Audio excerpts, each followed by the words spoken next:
Uma palavra para compartilhar para vocês, mas antes posso contar uma história? Vai ter história assim, né? Ah, meu Deus. Tinham dois empresários, né, num momento de recessão no país. Tinham dois empresários que se encontraram na rua, né? E um chegou para o outro e falou assim: amigo, e aí, como é que tá lá as coisas? Tá difícil, rapaz. É mesmo? É, lá tá difícil. Poxa, até tive que penhorar minha casa, tá muito difícil, tá muito difícil. E lá na tua empresa, como é que tá? Não sei. Ah, não sabe? É, não sei. Acho que tá tudo bem. Como assim acha que tá tudo bem, rapaz? Como assim? Você não sabe o que está acontecendo lá? Você não está passando por crise? Ou está? Como é que você não sabe de nada? Deixa eu te falar, eu estava que nem você, todo preocupado, com problema financeiro, não sabia o que fazer. Aí eu contratei um preocupador profissional. Preocupador profissional? É.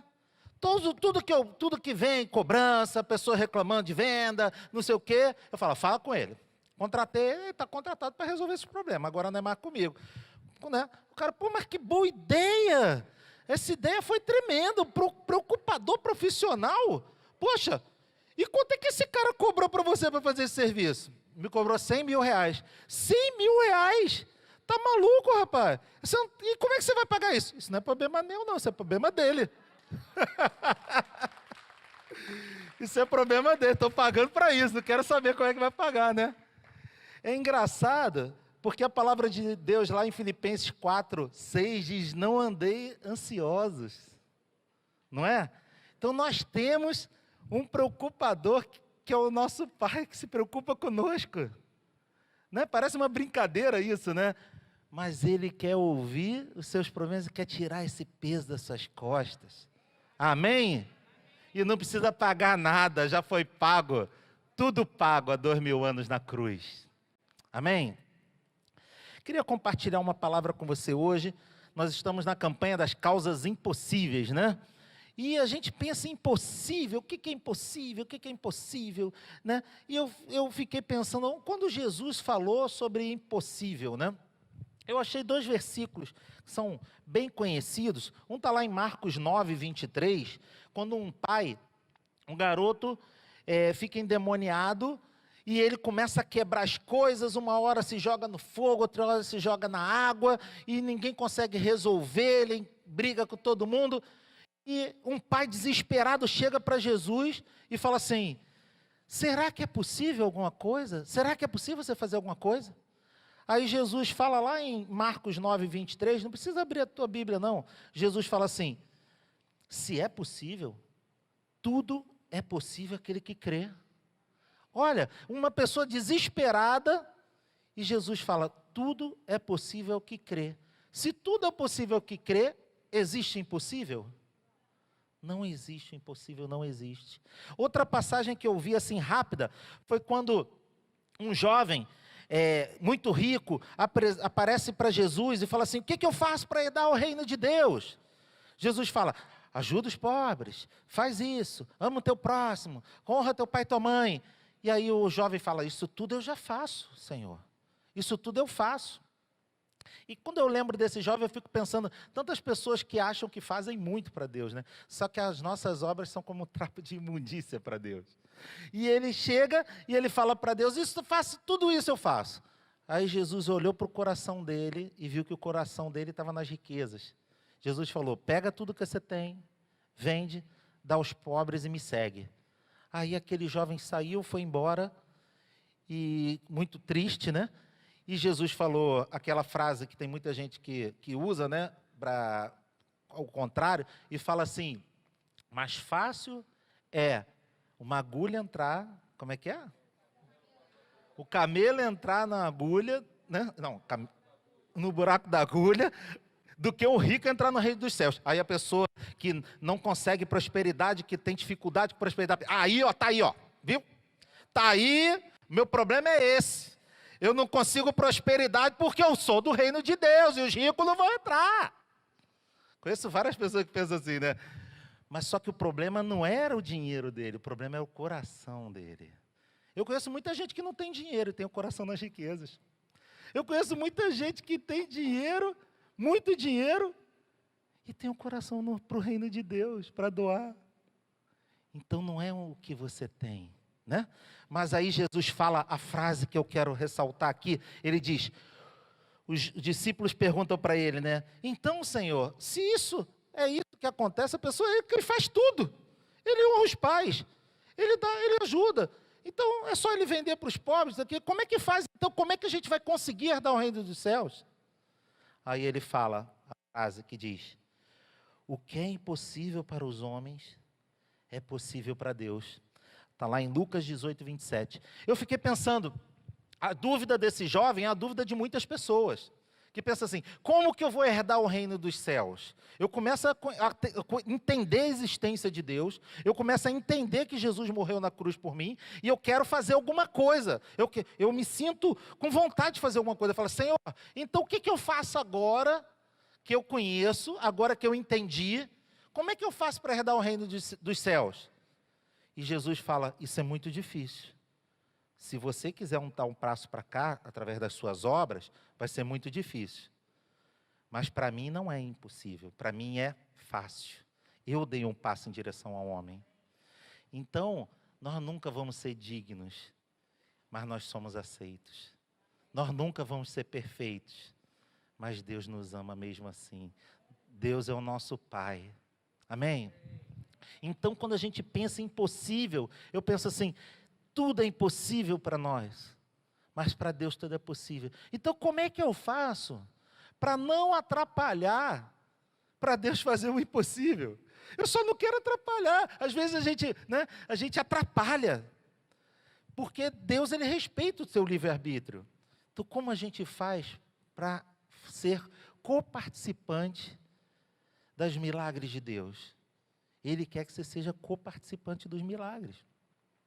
E aí, eu fiquei pensando numa pessoa, eu fiquei pensando numa mulher da Bíblia, não sei se vocês já ouviram falar, a Sunamita. A Sunamita, ela era da cidade de Sunem, né? E tinha um profeta muito forte, que era o Elias. Elias morreu e deixou um sucessor que se chamava Eliseu. Eliseu era um profeta que fez o dobro de milagres de Elias, né? Ele foi um grande profeta. Ele tinha alguns problemas lá de temperamento dele, mas ele foi um grande profeta. E ele passava para aquela cidade. Quando ele passava para aquela cidade, aquela mulher, que era uma mulher rica, ela dava comida para ele. E ela falou com o seu marido assim, eu vejo que esse homem é um homem de Deus. Vamos construir um quartinho aqui em cima da nossa casa? Vamos botar uma cama, vamos botar uma mesa, se eu não me engano, a vela, né? Vamos botar, ela falou algumas coisas, e ela, que isso não importa para a palavra, e ela falou assim, para quando ele vier aqui, ele tem onde dormir. Uma cadeira, né? E aí ela fala assim, para ele ter onde dormir. Aí o marido falou, tá bom. Aí eles fizeram um quarto. Toda vez que Eliseu passava para aquela cidade, ele tinha um lugar para dormir. A Bíblia fala que ela era rica, fala que ela era casada, e Eliseu chega para o Geazi, né, que era o seu servo, chega para o Geazi e fala assim, Geazi, essa mulher, ela abençoa muita gente, essa mulher, ela ajuda a gente, quando a gente vem aqui, ela não pede nada em troca. O que a gente pode fazer para abençoar a vida dela? Aí ela chega, né, ele chega para a mulher, aí a mulher chega e fala assim, olha, eu não preciso de nada, eu tenho tudo. Só que Geazi chega para Eliseu e fala assim, ela é casada com um homem que é velho. E ela é estéril, ela não tem filhos. Aí Eliseu quer abençoar a vida dela. E Eliseu chega para ela e fala assim, daqui a 1 ano, eu vou voltar aqui e você vai ter um filho nos braços. Essa mulher fala assim, meu Senhor, não fala isso para mim. Eu considero você como um homem de Deus. Eu não estou lendo na Bíblia, mas estou contando a história para você. Aí, eu considero você um homem de Deus. Não fala isso, eu vou acreditar em você. E ele fala assim, daqui a 1 ano você vai ter um filho. Passou 1 ano e ela teve um filho. E ela ficou muito feliz. Eu imagino uma pessoa que é avançada em idade, que era o marido. Eu fico imaginando uma mulher que é estéril, receber um filho. É uma benção, é um milagre muito grande, né? Mas eu não consigo ler a Bíblia e achar que a Bíblia é só isso, só essa história. Então eu fico pensando em pessoas que são estéreis em algumas áreas e Deus deu um filho. Eu fico pensando em pessoas que têm problemas de relacionamento e Deus deu um filho. Talvez não seja um filho, talvez seja um marido, talvez seja uma esposa, talvez seja um amigo.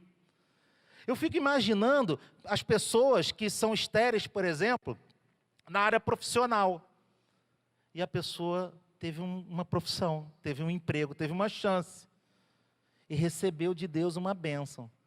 Talvez um negócio, talvez um emprego. Vocês estão entendendo o que eu estou falando? Eu estou querendo fazer uma relação, porque não é só a sunamita. A palavra de Deus, ela não é para a sunamita. A palavra de Deus é para mim e para você. Então, quando eu leio a Bíblia, eu tenho que abrir esse horizonte espiritual. Quando o povo de Israel passou pelo Mar Vermelho, eles não passaram pelo Mar Vermelho, foi o batismo. Vocês estão entendendo? Quando Jesus foi para o deserto depois do batismo, o povo de Israel foi para o deserto depois do Mar Vermelho. As coisas estão relacionadas, as coisas, isso é o reino espiritual. Deus fala conosco através da palavra dele. E essa mulher recebeu um filho, e eu fico imaginando a alegria. Eu fico imaginando que eles fizeram assim, eu não sei, eu viajo, tá, gente? Isso não está escrito na Bíblia, não. Eles fizeram um banquete, fizeram um churrasco, convidaram todo mundo da cidade, falaram, a gente agora tem um filho. O pessoal vai falar, peraí, teu marido tem, sei lá, 80 anos, como é que você vai ter um filho? Foi Deus que mandou, é um milagre. O profeta veio aqui, eles contaram a história, eles revolucionaram essa cidade. Esse menino, ele era conhecido na cidade, todo mundo olhava, está lá, ó, passando um milagre lá, ó. Eu creio nisso, sabe? Não sei se eu viajo assim, desculpe. E aí, ele chega e ele está lá com o pai dele está no campo, e ele está com o pai dele. E eu vou ler lá com você, 2 Reis 4, vou começar no 18, e eu vou ler até o 37, tá, pessoal? Aí do 18 ao 37. Parece muito, mas a história é boa. Aguenta aí, ó, vou ler para você. Pega a tua Bíblia aí, se você tiver com a Bíblia, né? Vamos lá? Ó, então eu te contei a história até aqui. Agora eu vou ler do 18 ao 37, ó. E crescendo o filho, que era um milagre, sucedeu que um dia saiu para ter com seu pai, que estava com os segadores. E disse a seu pai, ai, a minha cabeça, ai, a minha cabeça. Então disse o moço, leva-o até a sua mãe. E ele o tomou e levou a sua mãe. E esteve sobre os seus joelhos até o meio-dia. E morreu. Subiu ela, deitou sobre a cama do homem de Deus, da cama daquele quartinho, né? E fechou a porta e saiu. Chamou seu marido e disse, manda-me um dos moços e uma das jumentas, para que eu corra ao homem de Deus e volte. E disse ele, por que vais a ele hoje? Não é lua nova, nem sábado. E ela disse, tudo vai bem. Grava isso, tudo vai bem. Então, albardou, é isso mesmo, na minha versão é de pouco diferente, a jumenta, e disse ao seu servo, guia e anda, e não te detenhas no caminhar, senão quando eu te disser. Partiu ela, pois, foi ao homem de Deus, ao monte Carmelo. Sucedeu que, vendo o homem de Deus de longe, disse a Geazi, seu servo, eis aí a sunamita. Agora, pois, corre ao encontro, diz-lhe, vai bem contigo, vai bem com teu marido, vai bem com teu filho. E ela disse, vai bem. Ó, de novo, vai bem. Chegando ela, pois, ao homem de Deus, ao monte, pegou nos seus pés, mas chegou Geazi para retirá-lo. Disse, porém, o homem de Deus, deixa, porque a sua alma está triste de amargura, e o Senhor me encobriu e não me manifestou. E disse ela, pedi eu ao meu Senhor algum filho? Não disse eu, não me enganes. E ele disse a Geazi, cinge os seus lombos, toma o meu cajado na tua mão, vai se encontrar com alguém, se encontrar com alguém não saúde, se te saudar não lhe responda, e põe o meu cajado sobre o rosto do menino.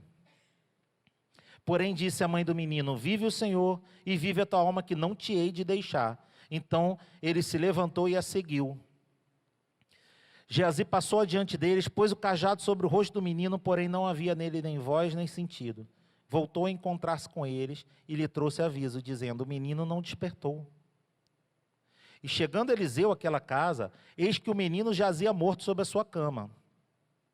Então entrou ele, fechou a porta sobre ambos, orou ao Senhor.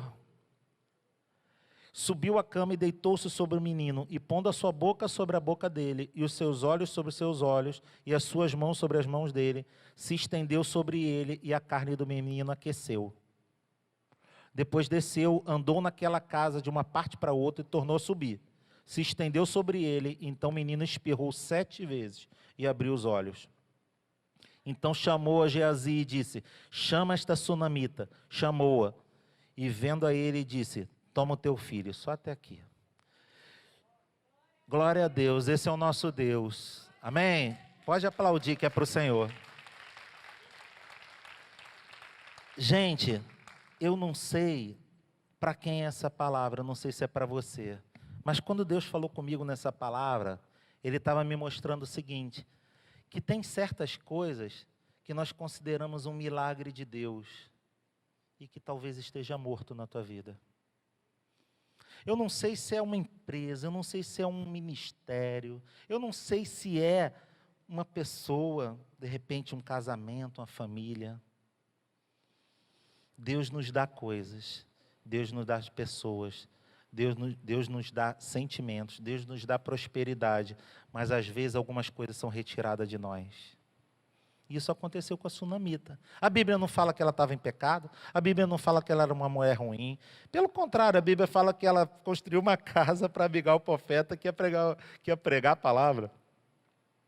Ela não fez nada de errado. A Bíblia não está falando que ela fez nada de errado. Mas as coisas ruins acontecem. Fatalidades acontecem. Agora, você pode fazer 2 coisas. Você pode fazer que nem ela, que se mexeu. Porque o milagre tem a participação de Deus, mas tem a participação da pessoa. A Bíblia fala que ela pegou um menino doente e botou sobre seus joelhos. E ela ficou até meio-dia. Quando o menino morreu, ela levantou e ela foi em direção ao profeta. Sabe o que acontece? Tem pessoas que aceitam a derrota muito fácil. Tem pessoas que não sabem persistir. Tem pessoas que não acreditam que é uma bênção de Deus, talvez. Talvez você pense assim, não, fui eu que forcei a barra por esse casamento. Fui eu que forcei a barra por essa empresa. Isso não veio de Deus, não. Eu não vou desistir. E desiste fácil. E é para essas pessoas que eu vim aqui hoje pregar. E essas pessoas que ligaram a televisão ou o seu Instagram agora. Foi para vocês. Porque eu creio nessas coisas, sabe? Posso parecer maluco, mas eu creio nisso. Então, há pessoas que algumas coisas morreram, mas o nosso Deus é o Deus que ressuscita. Nosso Deus é o Deus do impossível. Nosso Deus é um Deus que pode ressuscitar algo que está morto. A Bíblia diz que ele morreu e ela foi, e eu achei muito interessante o que essa mulher fez. Porque o primeiro passo que ela fez foi agir. E tem pessoas que ficam paralisadas com o problema. Quando você fica paralisado, você não sabe o que fazer, ou você desiste, sabe? Eu acho que a pior ação que você pode fazer é essa. E as pessoas perguntaram para ela, olha, eu tenho que pegar um animal para ir lá visitar o profeta. Mas o que houve? O que houve? Está tudo bem. Ela não mentiu que está tudo bem. Foi a fé dela, sabe? Está tudo bem, porque Deus está no controle. Sabe, às vezes quando a gente começa a murmurar, a gente começa a ficar chateado, olha, o que aconteceu? Agora aconteceu isso, olha de novo, olha não sei o quê. Eu acho que Deus não quer isso, eu acho que Deus quer que a gente se movimente, sabe? Eu acho que Deus quer que a gente lute, que a gente brigue, a gente tem que correr atrás das coisas. E ela falou, então tá, aconteceu, ele já morreu. Então vamos lá, como é que a gente vai resolver? Eu gosto muito de uma passagem que Davi, ele orava para que o filho dele não morresse. E o filho dele morreu, ele levantou, tomou um banho e foi cuidar da vida. Eu não sei se vocês estão entendendo, tem pessoas que ficam paralisadas no problema. Ficam murmurando o problema, ficam chamando o problema. Toda vez, eu acho que se ela ficasse assim, olha, eu não pedi filho nenhum, aí o profeta me deu filho, agora o filho morreu, viu o que ele fez? As pessoas ficam chamando o problema, em vez de chamar a solução, em vez de chamar, como que nós vamos fazer? Então eu vou para o profeta, ele vai orar, se ele orar e o filho ressuscitar, amém. E se não ressuscitar, vai acontecer outra coisa, não vamos agir, o que a gente tem que fazer? E as pessoas perguntavam, tá tudo bem? Ela, tá tudo bem. Vocês não viram falando? Tá tudo bem. Eu só quero chegar lá no profeta, tá tudo bem. Ela foi lá cobrar o profeta. Eu te pedi filho. Tudo bem. Foi lá cobrar e o profeta fez o trabalho dele, que é orar. Eu fico pensando nesse menino que ele devia ser cuidado. Já viram filho de pai idoso? Tipo o neto, né? Ele estava lá no campo, o pai dele, ele estava lá junto do pai. Ele devia ser o xodózinho dessa família, né? Ele devia ser o xodó dessa família, né? Não é que nem o meu filho, não. Eu tenho um filho de 28 anos. Com essa cara aqui, eu tive filho de quase 10 anos, né? Eu tive filho muito novo. Isso é bom, porque hoje a gente é jovem juntos, né? Mas tem um lado ruim também, que eu acho que ele sofreu muito. Eu nunca fui aquele paizão, sabe? De abraçar, de beijar. Sempre cobrei muito dele, né? E você é mais duro. Mas tem pai que é tipo avô, né? Tem pai e vô, né? Aí o pai e vô é aquele que deixa tudo, que faz tudo, que até estraga a criança, né? Eu acho que não pode ser nem 8 nem 80, né? Então, o que acontece? Esse garoto era uma promessa de Deus. Esse garoto ele foi gerado. Eu lembro, uma vez, eu e a Daniela, há algum tempo, né, a gente está na Sara Nossa Terra desde 98, né? Desde 1998. Eu lembro que a gente uma vez foi para uma celebração, que as celebrações eram em Brasília, né? E a gente pegava um avião, ia para Brasília, ficava uma semana lá em Brasília, né? E hoje ainda tem as celebrações, mas agora estão fazendo aqui na igreja. Algumas pessoas vão a São Paulo, né, que é mais perto. Eu lembro que a gente foi para Brasília, eu e a Daniela, e a gente orava no quarto, e Deus deu para a gente uma empresa. E a gente pensou assim, Deus deu o nome da empresa.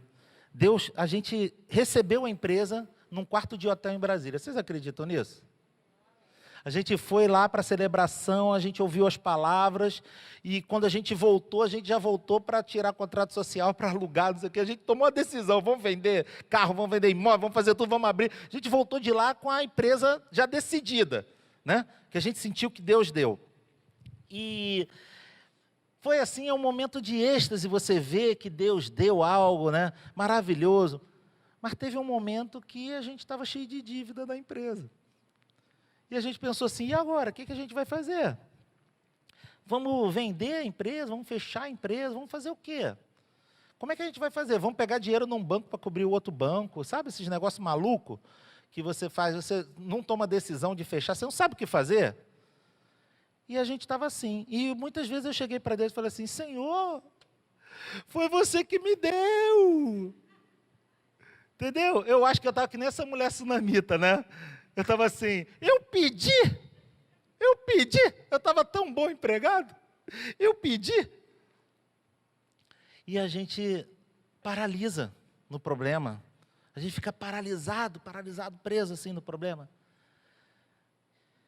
Eu fico impressionado, porque eu nunca falei isso, que está tudo bem. Eu vivia reclamando. Nessa época, eu e a Daniela éramos discípulos do pastor Erle e pastora Cláudia, né? E todo mundo aqui conhece o pastor Erle e a pastora Cláudia? Nós éramos discípulos deles, discipulado era na casa deles. Eu lembro que lá tinha o Kleber, que era empresário, tinha o Ali, né? Que era, a maioria das pessoas eram empresários e a gente era empresário também, mas a gente só reclamava. Aí um irmãozinho lá, que é o Kleber, da Carminha, chegou para mim e falou assim, Ferrete, posso falar um negócio? Para de reclamar. Só reclamava da minha vida. Ai, meu Deus, esse mercado de carro é muito ruim. Ai, meu Deus, eu não sei o que eu faço. Ai, meu Deus, só reclamava. Ouvia o discipulado, falava sobre coisas de Deus, chegava no lanche, eu reclamava. Sabe aquele cara espalha montinho? Já ouviu falar espalha montinho? As pessoas estão falando ali, aí você chega assim, oi pessoal, tudo bem? Aí você dá uma reclamadinha, um montinho. Vocês nunca ouviram falar, não, espalha montinho? Está um montinho ali conversando, todo mundo rindo, brincando, aí chega o cara que é o chato, né? Que só vive reclamando. Aí o montinho faz assim, ó. Um vai para o banheiro, outro vai para a cozinha, o outro vai lá para a varanda, some. Porque o cara é muito chato ficar com pessoas chatas. Aí eu não fiz que nem a sunamita. Mas quando eu fiz igual a sunamita, Deus restaurou todas as coisas. Quando eu agi igual a ela, amém, amém. Pode aplaudir que é para o Senhor. Glória a Deus. Então ela saiu para falar, para estar com quem resolve. Essa é que é a questão. Às vezes a gente tem um problema e a gente abre a boca para falar com quem atrapalha. A gente abre a boca para falar com pessoas que vão atrapalhar, que vão minar a nossa fé, que vão pegar uma palavra que você sai aqui do culto cheio de fé com a palavra, que quando você chega para essa pessoa, não é bem assim, não. Ah, vai ver a vida do cara aí, isso não é para você, não. Isso é para você, sim. É para você, o milagre de Deus é para mim e para você. Amém? Nós temos que fazer isso. Nós temos que ir direto ao encontro do Senhor. Deus não exige que nós façamos o que nós temos condição, mas espera que nós façamos o que está ao nosso alcance. Olha só isso. A gente pensa assim, como é que eu vou salvar meu filho? Eu fiquei imaginando a Sunamita pensando assim, o que eu vou fazer para salvar meu filho? Eu vou fazer o que está ao meu alcance. Eu vou pegar e eu vou até o profeta. E vou convencer o profeta a ir lá na minha casa para orar pelo meu filho. Sabe qual é a diferença? A diferença é que o milagre, normalmente ele não está ligado só a Deus, ele está ligado a você. Tem uma parte do milagre que é o possível. Se você não faz o impossível, Deus não vai fazer o impossível. Amém? Se você não faz o que é possível, você não pode esperar que Deus faça o impossível. As pessoas querem que Deus faça o impossível, mas ela não faz nem o possível. Ela quer um emprego, mas ela não sai para distribuir currículo. Ela quer montar uma empresa. Uma vez uma pessoa falou para mim, sabe, eu estou pensando em abrir uma empresa de não sei o quê. Aí eu falei assim, pô, legal, tu já leu sobre isso? Não, uma coisa assim que deu na minha cabeça. Cara, você quer abrir uma empresa de não sei o quê? Você tem que ser um especialista em não sei o que antes dessa empresa nascer. Você tem que ler tudo, ver vídeo no YouTube, cola com alguém. Uma vez eu falei para uma pessoa assim, posso dar uma dica que eu não fiz isso, mas eu me arrependo amargamente? Se emprega numa empresa disso. Fica lá 1 ano. O cara não precisa saber não o que tu vai abrir depois. Se emprega, vê como é que é, vê lá por dentro, de repente você até desanima ou anima, né? Então, você tem que ser um especialista naquilo. Aí o milagre vai vir, sabe? Então, essa mulher, a Sunamita, eu fiquei pensando assim, se meu único filho, que é um milagre, morre, eu ia falar que está tudo bem? Não ia. Mas ela falou, essa mulher, sou fã dela. Lá em Lucas 8:50, abre aí para mim. Tem uma história aqui de Jairo. Eu botei aqui assim, ó, no meu estudo, na minha cola aqui, ó. Deus é especialista em impossível, quando você é especialista no possível. Deus é um especialista no impossível, quando você é um especialista no possível. Você não quer ser especialista no possível? Deus não vai ser especialista no impossível para você. Lá, eu vou falar aqui um pouquinho de Jairo. Jairo, Jesus estava passando e Jairo falou, vem orar pela minha filha que ela está doente. Ele pegou Jesus, né, e estão caminhando em direção, aí teve aquela mulher do fluxo de sangue que tocou no manto de Jesus, e depois ele continuou, depois que ela foi curada, ele continuou, chegou lá. Quando ele chegou lá, parece que aquele tempinho, eu leio isso e parece isso, sabe? Que aquele tempinho que ele perdeu com a mulher do fluxo de sangue, foi que a filha morreu. E eu fiquei pensando assim, meu Deus, esse Jairo diz que ele era um dos principais da sinagoga. Era uma pessoa de posição. Ele devia ter uma situação financeira boa, ele devia ser uma pessoa de posição, ele devia vestir boas roupas, porque eles eram, os fariseus vestiam boas roupas, né? E ele devia ser uma pessoa de influência. E ele chamou Jesus para orar pela filha dele. Só que eles estão caminhando e ele decide curar uma mulher que está com fluxo de sangue. Tudo bem, vamos esperar Jesus, né? Jesus vai chegar lá. Tudo bem, eu estou esperando aqui, imagina que eu sou Jairo, tá bom, Jesus, vai lá, tudo bem, fala com a mulher aí, não sei o que, a multidão apertando, e chega lá. Quando chegam lá, o que acontece? Jairo, sua filha morreu. Gente, você não vê esse homem falar nada. O que eu falaria se fosse eu? Jesus, eu te chamei para orar pela minha filha, tu vai parar por causa da mulher do sangue?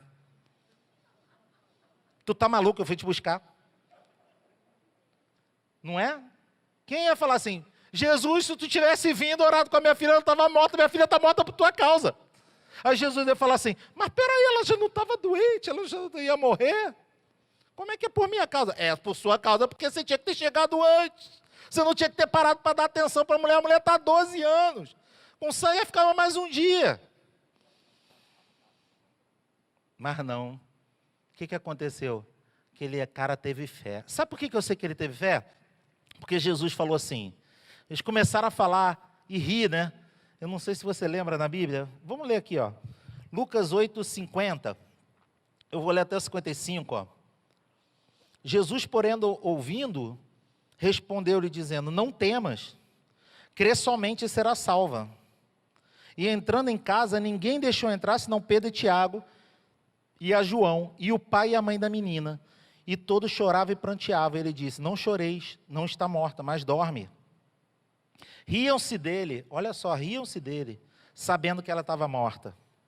Mas ele, pondo todos para fora, pegando-lhe na mão, clamou dizendo, levanta-te, menina. É o Lucas 8:50 mesmo? Ele, pondo todos para fora, pegando-lhe na mão, clamou dizendo, levanta-te, menina. Seu espírito voltou, e ela logo se levantou, e Jesus mandou que lhe dessem de comer. Gente, olha o que Jesus faz. O cara chega, demorou lá, conversando com a mulher do fluxo, chegou lá, sua filha morreu. Aí o Jairo fala, e agora, Jesus? Minha filha morreu. E agora? O pessoal, não incomoda mais o mestre, ela já está morta. Não, vamos orar. Jesus fala assim, vamos orar. Vamos orar, porque ela só dorme. Quá, quá, quá, quá. O pessoal começou a rir, a Bíblia está falando isso.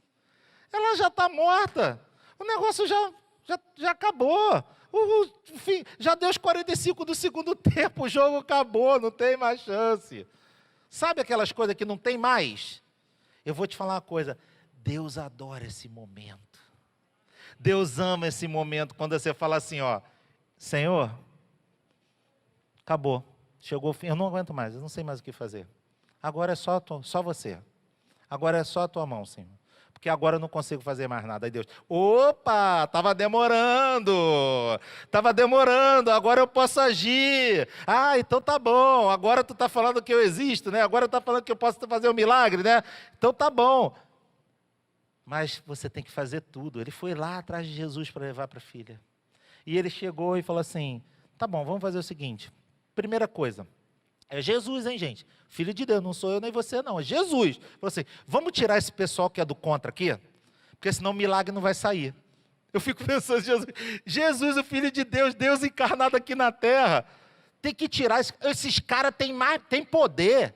Eu fico imaginando isso. Esses caras, a negatividade deles, não crer no milagre, a falta de fé dessas pessoas é tão forte, que para mim fazer essa menina ressuscitar, tira eles do quarto.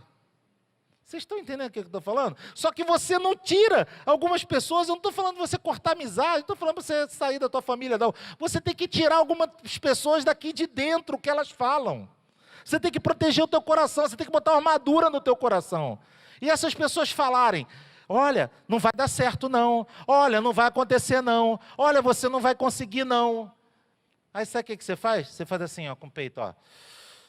A couraça da justiça, que não entra nada no meu coração, porque eu creio em Deus, e Ele vai fazer. Amém? Glória a Deus.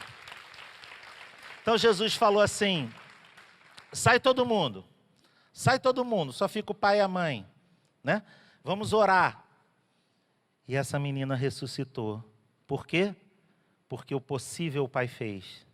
O possível a mãe fez. Ela estava num quarto, ela estava esperando, ela estava sendo cuidada. E aí Deus age com o impossível. Você precisa fazer o possível. Às vezes o possível talvez seja você pegar sua esposa, seu marido e ir para um psicólogo. Talvez o impossível seja você pensar, esse trabalho aqui não faz bem para mim, eu vou começar a olhar para outras coisas.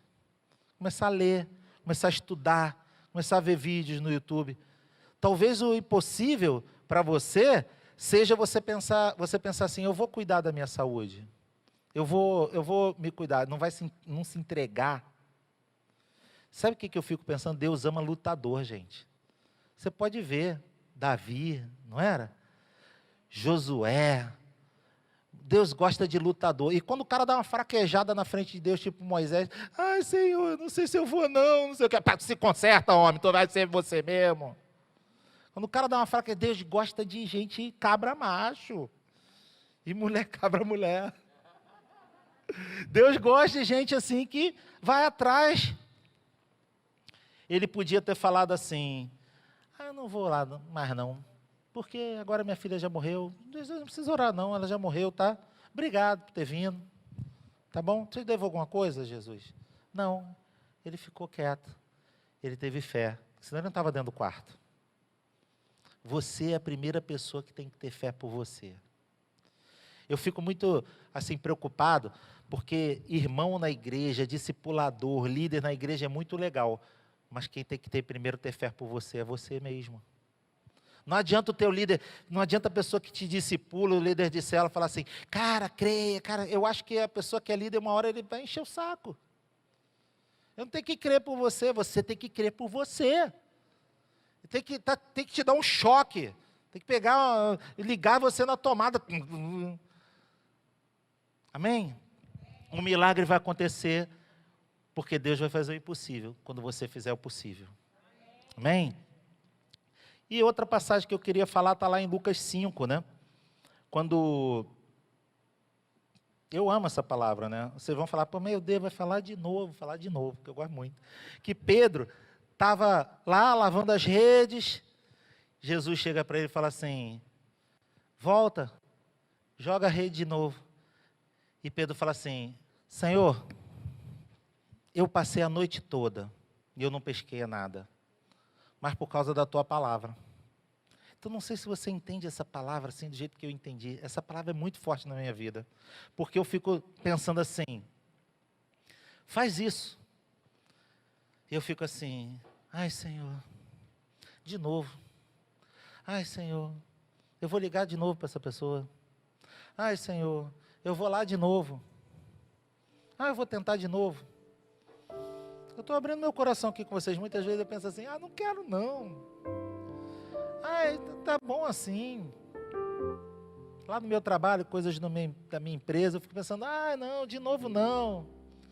E aí eu fico com a voz, com o ouvido assim, quieto, em oração. E Deus fala, joga a rede. Gente, quando joga a pesca é maravilhosa. Porque eu faço o possível e o impossível eu deixo para Ele.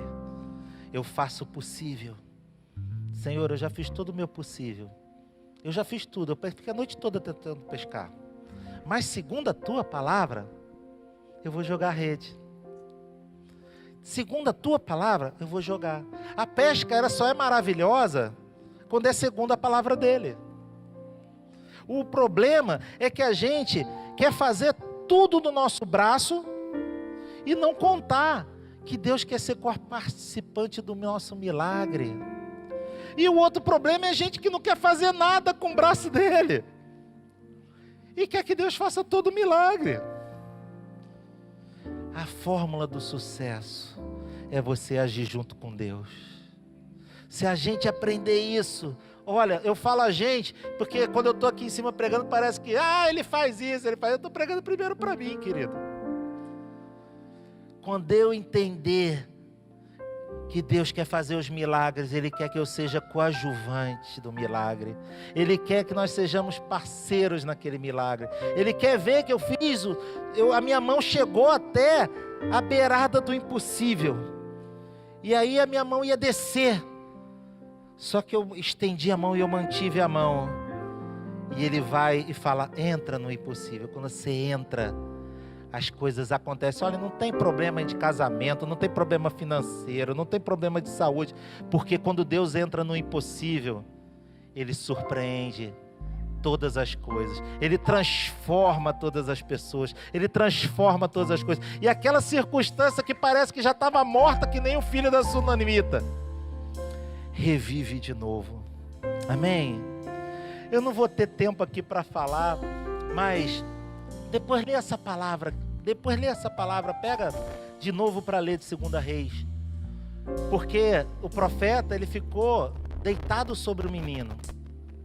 E isso tem a ver com compaixão pelas pessoas. Isso tem a ver com você se colocar no lugar do outro. E Deus precisa de pessoas que fazem isso. A Bíblia fala que ele espirrou 7 vezes para poder ressuscitar, né? E tem coisas que tem um processo, né? Ele espirrou a primeira, espirrou a segunda, espirrou a terceira. Aí a Bíblia fala que depois que ele espirrou 7 vezes, o corpo dele aqueceu e ele ressuscitou. Muitas vezes a gente fala assim: Senhor, eu pego essa palavra. Chega amanhã, não vai acontecer nada, você vai pensar assim: não, já está na hora de desistir. Era para acontecer quarta, porque o culto foi terça. Talvez está no primeiro espirro. Espere o processo. Amém? Se você esquecer tudo que eu falei e você lembrar só de uma coisa, que você tem que ser um especialista no possível, para Deus ser o especialista do impossível na sua vida. Se você só lembrar disso, você vai amanhã usar essa frase: Senhor, eu quero ser o especialista no possível, para que tu seja o especialista no impossível nessa circunstância. E você vai ver a mão de Deus operando. Amém?